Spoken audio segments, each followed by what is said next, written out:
Good evening and welcome to a very special edition of previously unseen clips from this series of Would I Lie to You? Joining Lee Mack tonight, Bob Mortimer, Emma Bunton, John Richardson, Debbie McGee, Rory Reid, Joe Brand, Daisy May Cooper and Henning Vane.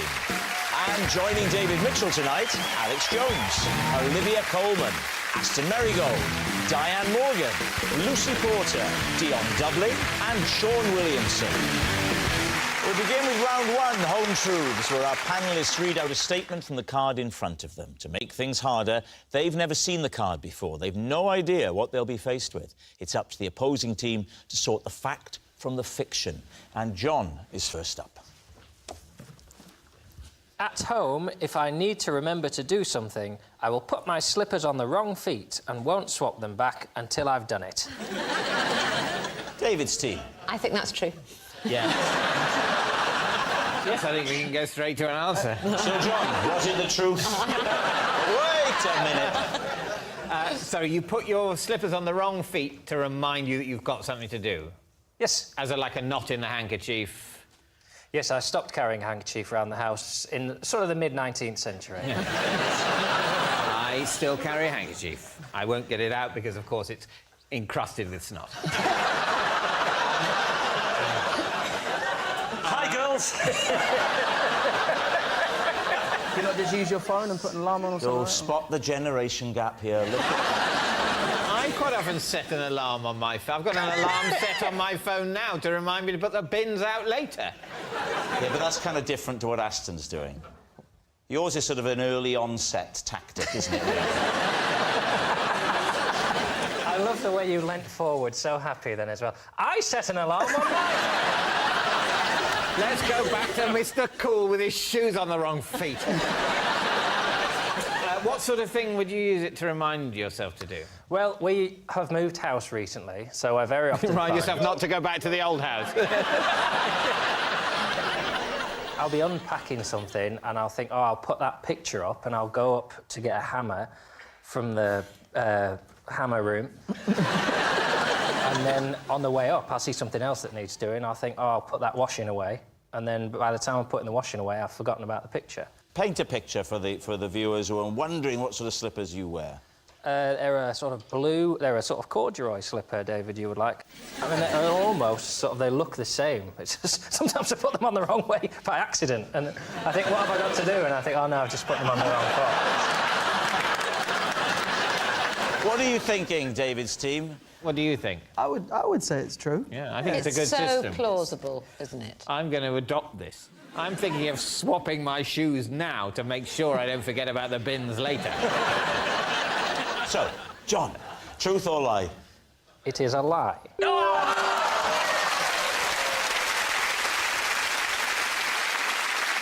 Diane, you're next. Possession. Right, there's a box underneath your desk, Diane. Could you open the lid, read the card out first, and then take out the item? Every time I lose a tooth, I put it in a pot. This is that pot. Right, Lee's team. Now, I'm confused because my children are watching this. Why didn't the tooth fairy take them? Well, they did some. Because if you was to put that under your pillow, you'd get about 700 quid. Are there teeth in there now? Yes. Okay. So why did you decide to start just collecting them? Something to do, isn't it? So can I come and get it? You can go and get it if you want to, yes. All right. You lost weight, you look great. As rehearsed, well done. Thank you. I'll take the lid. Yeah. I feel like a very grumpy fairy. There's a quid under your pillow, love. Oh, my God! Oh, wow. Wow. Huge! That's a big one. Cat's tooth. More like a fang. This one's quite decayed. Yeah, they're not healthy-looking teeth. No. She's from Bolton. Can you talk us through them, Diane? Do you remember which one comes from where? Well, they all came from my mouth. Right. appreciate that, but in which Can you parts of the explain mouth? this one? Because that is just... That's which like a one's that? dinosaur tooth. It's very long and sharp. Well, you know that it's not just the top of your teeth that you can see, they go down into your gums. Oh, yeah, I went to school. What scares me is if this isn't true, whose teeth are they? If I find out the producer of this show has pulled out his children's teeth for the sake of this show, I will genuinely say, well done, mate. You can probably buy children's teeth online. What do you think, Rory? Is she telling the truth?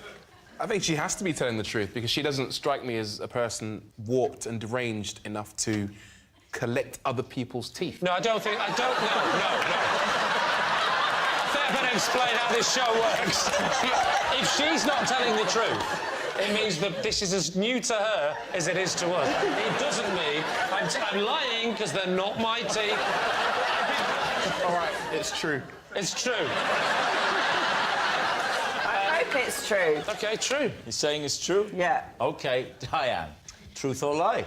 It's actually true. Why would you do that? Bob, you're next. My first taste of fame was when the local newspaper dubbed me the Cockroach King. David's team. What was the newspaper? My local. It was called the South London Press. So, are you from South London? I was in the lead-up to the headline, The Cockroach King. Why were you in the public eye doing what? I was a solicitor at the time, and I sued the local authority because of cockroach infestations in the council houses. Yes! That's what I did. And of course, it was that kind of style in court that won the day. We settled outside of court, actually. But I had to change the names because these are real legal proceedings that we're talking about. Right. Well, why does the fact that it's real legal proceedings mean you have to change the names? Because I don't think it's fair to say that, let's say she's called Barbara Lighthouse. Lived in the horror of cockroach infestation. Were you representing Barbara Lighthouse? I was, yes. She'd engaged your services. She's engaged my services. I visited her property. Must have been ages to get to the top. There were Egyptian cockroaches. So I had an idea, right? I said, I bet this is bad for your mental health, living with cockroaches. And I took them to the magistrate's court on a private criminal prosecution under the Public Health Act. Why are you counting every letter in the same... Are you working out how much to charge her? You mentioned the Egyptian cockroach. The Egyptian cockroach, How yeah. many... I wasn't aware there were different types. They live in the concrete, and they can actually live off the concrete that the buildings are made of. Eat Bob, the Bob, hold concrete. it. Concrete? Yep. Bob, they got some hard cockroaches. They live in the concrete. They nip out to go behind the fridge or the cooker, or to turn the light out. What were the size of these Egyptian cockroaches? They're long and thin, slip right in. That's my profile on Tinder.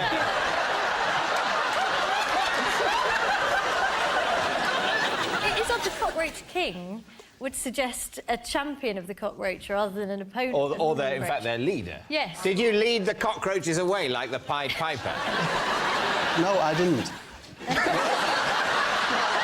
What happened is I got an expert from the University of Cambridge called Broccoli High Kicks. Again, I've changed his name. His brief from me was, can you in any way argue that this is contrary to public health? He confirmed it, went to court. It's all coming ever so clear now. We went to court, yeah? Ronnie Omlets was the housing officer. The weird thing is you haven't changed his name, have you? And what was she called? Barbara Lighthouse. Barbara Lighthouse brought a clear jar of the cockroaches with her and poured them over Ronnie Omlets. Right? Of course, he was very frightened, didn't know what to do, at which point Barbara Lighthouse said, I think I've made my point, you know, to the housing officer. Yeah. This is what I live with. So, the council agreed to rehouse. Next day, the cockroach king. Right, what's he going to say, David? What do you think? It's that bizarre that only Bob could make it up, so I think that's true. That doesn't make sense. If you're saying only Bob could make it up, then he could have made it up. No, only Bob can make it up like that. Right. So convincing. Yeah. So we're in We're all trouble, aren't we? Because you're saying that if anyone else had said it, it would definitely be true because they couldn't have invented it. The one person who's saying it is also coincidentally the only human who could also have invented it. Yes. What a terrible set of circumstances. You think it's true? Do you think it's true? Yes, let's say it's true. We're going to go true. OK. Now, Bob, truth or lie? I was telling the truth. Emma, you're next. OK. When I was Baby Spice, I mainly just ate baby food. David Steve. So you only ate baby food? Yeah. So Okay. I moved in with the girls. We lived together, and we didn't have very much money. So I used to eat baby food. What were the other girls eating at this stage? Beans on toast, corned beef and rice. Corned beef and rice? Who was eating that? Who do you think? I'd go for Mel B. Yeah. No, wait, I just eat it. It would never occur to me to eat baby food. How did you discover that? It was either my nephew or a cousin, a baby, and I must have just tasted it. What were you were stealing baby food off a child. I still do it now with my own kids. What were your stools like?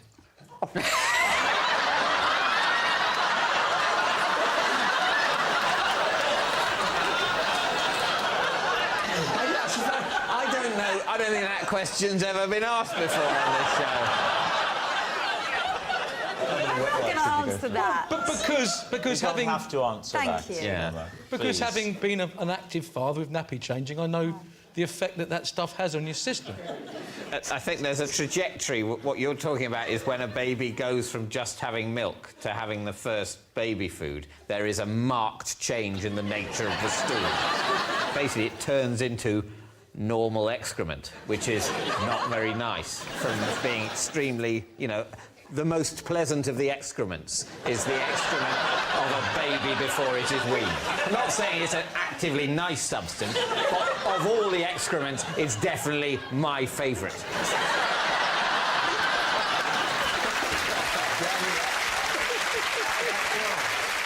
Can I just say, David, on behalf of the team, thank you for getting us past Sean's awkward moment. If you like, I'll rank all of the excrements. So I would prefer horse to dog. Who wouldn't? No one puts dog on their roses. Tell you what, why don't you relax for a little while? So, what are you going to say? I think it's a lie. What do you think? I think it's false. We're going to go lie. You're saying it's a lie. Right. Emma, truth or lie? Unfortunately, it's true.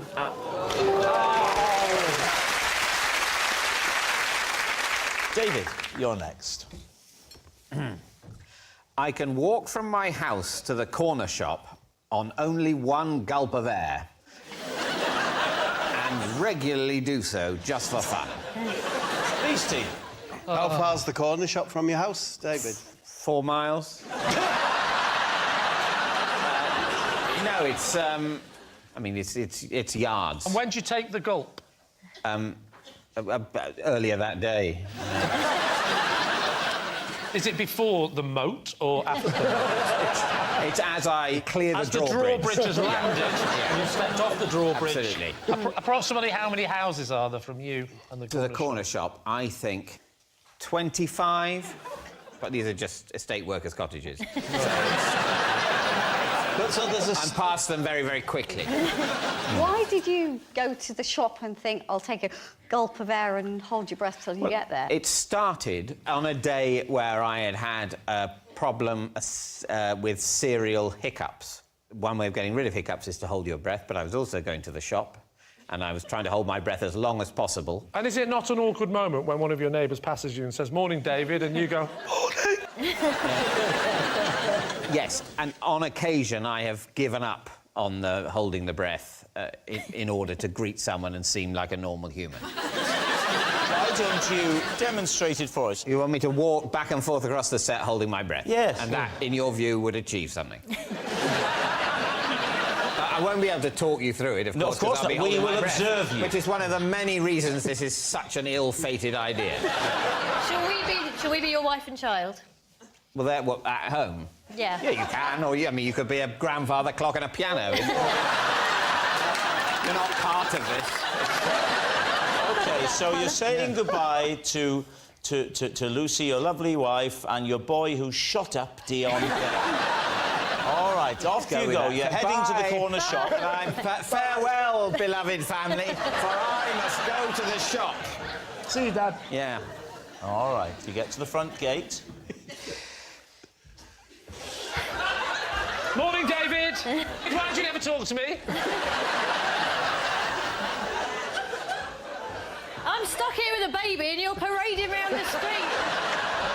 Your flies are undone. Debbie said my flies are undone, and I just exhaled and went, "Are they?" So, no, the experiment is completely ruined. My flies. So what are you going to say, Lee? I don't. I don't believe in the shop. No. What? I'm imagining that David lives in the countryside somewhere. Yeah. No, I've been to David's house. It's a ghetto. The thing he's missing out is that when he gets to the shop, all his crew are hanging around outside. Yeah. Ah, doing your graffiti again. Can I play? I don't think it's true. I don't think so. Well, I'll go with my team and say that's not true. You're going to say it's a lie. David, truth or lie? Well, it is a lie. Yeah. Hey. Henning, you're next. I once presented a woman at work with what I now realise was a deeply inappropriate gift. David C. What was the gift?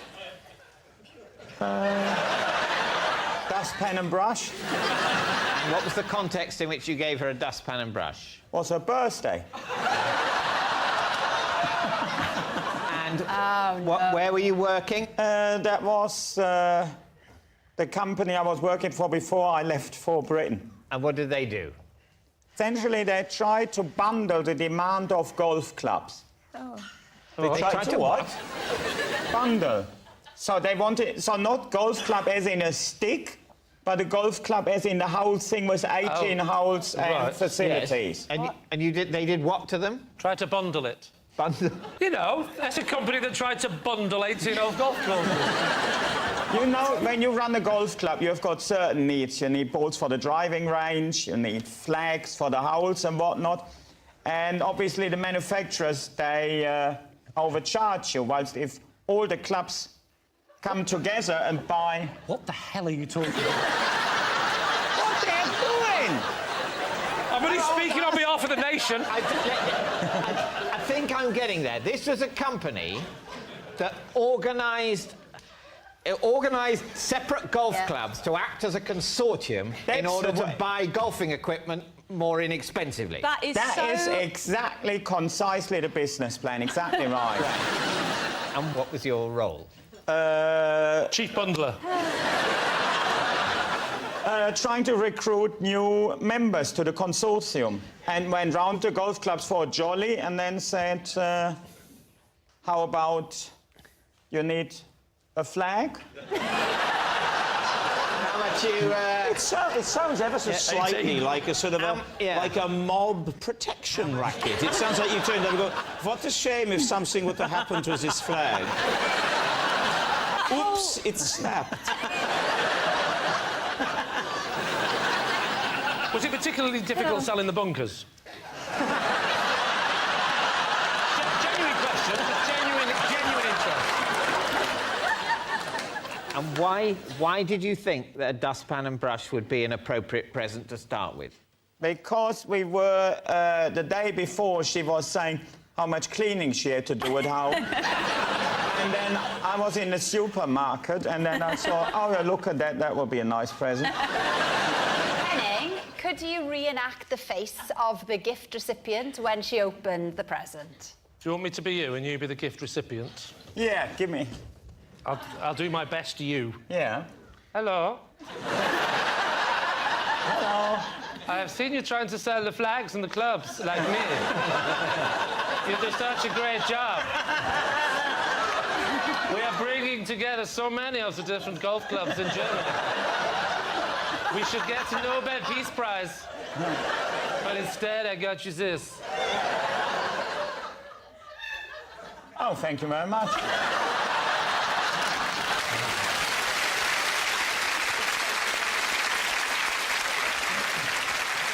Alex, when you're there on the One Show, do you exchange gifts? Do you and Matt Baker? Do you?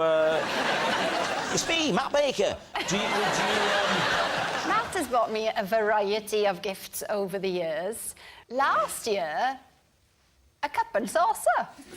It's one of those you'd put in a posh cupboard in your kitchen. There's only one ever, and it's in that one. It's nice, I always think, in your house to put a few things aside for people to pack away when you're dead. I've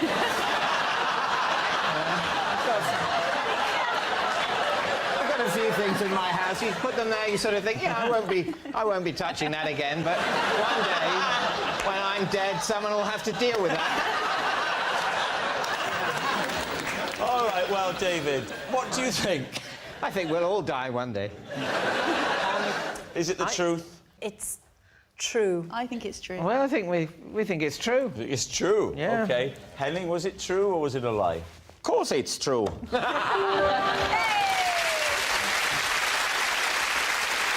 Joe, you're next. I was once favourite to win an athletics event. But ended up coming last after an incident in a toilet cubicle. David's team. Well, right. OK, what was the athletics event? It was a javelin. The javelin, and when were you entered into a javelin competition? When I was at school. How old were you? I was about 16. And you were the favourite? I was. Why? Because I could chuck it a long way. How far roughly? Probably... For God's sake, make it less than 110 metres, which is the world record. Give yourself a fighting chance. 111 metres. I would say about 20 or 30 metres. Were you also good at running fast? Ha, ha, ha.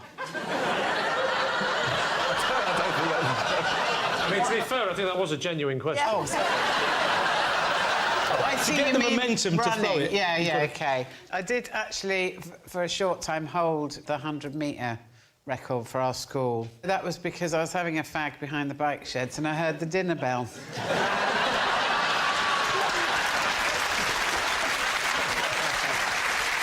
What was the incident in the toilet that handicapped your performance? I was preparing for sports day, the afternoon, so I went in the toilet to have a fag, and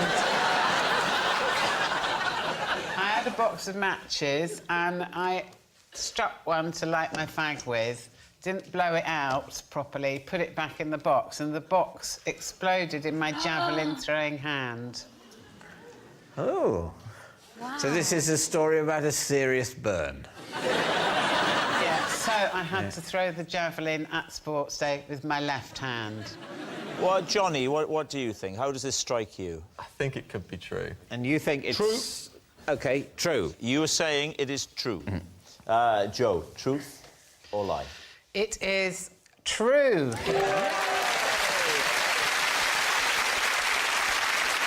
Lucy, you're next.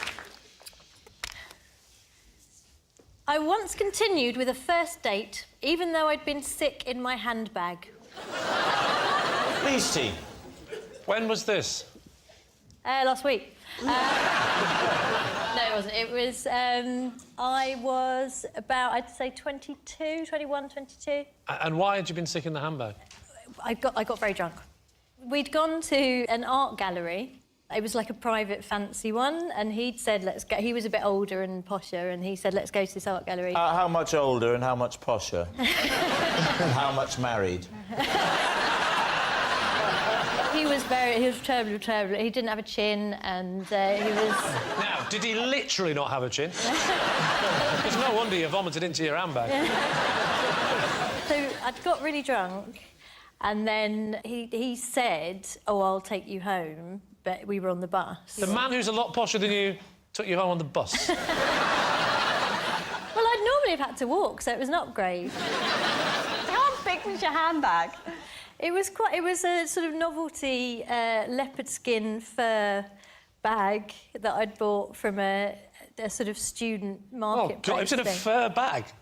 Was he starting to go, you sure that's dead? But no, he didn't notice at all. How were you sitting? You must have been sat next to him. Yeah, I was sat, but I think he was looking out the window or something. No, were you going home? Are you going... Where were you going? Yeah, he said, I'll walk you home. Yeah. And I walked, and I was aware that there was dripping. Oh. But he didn't seem to notice. Well, he was older. Maybe he was leaking too. So he walked you back to your house? Yes. I think he wanted to come in, and I said, no, I've just been sick. Oh, you told him then? Yeah, and then nothing happened, and I never saw him again. But presumably your keys... Oh, my word, did you have to reach in... Wouldn't that have been great? Would you like to come in for a coffee? OK. And get to the front door. Actually, I've actually got to go home. Do you know, I don't think men's standards are that high, are they? All right, what are you thinking? Debbie? Well, I haven't quite got there yet, because if you're sick in your handbag over all your stuff, it is going to seep out a lot. See, first you said it was dripping out, and it would be leaving a trail. It's smelly. At least he can find his way back to the bus stop. Follow the yellow stick road. Yeah.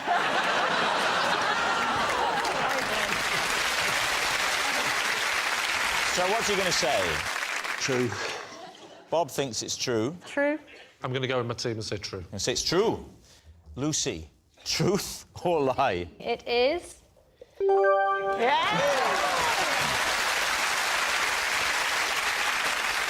I'm afraid that's all we've time for on this special edition of Would I Lie to You. Thank you for watching. Good night.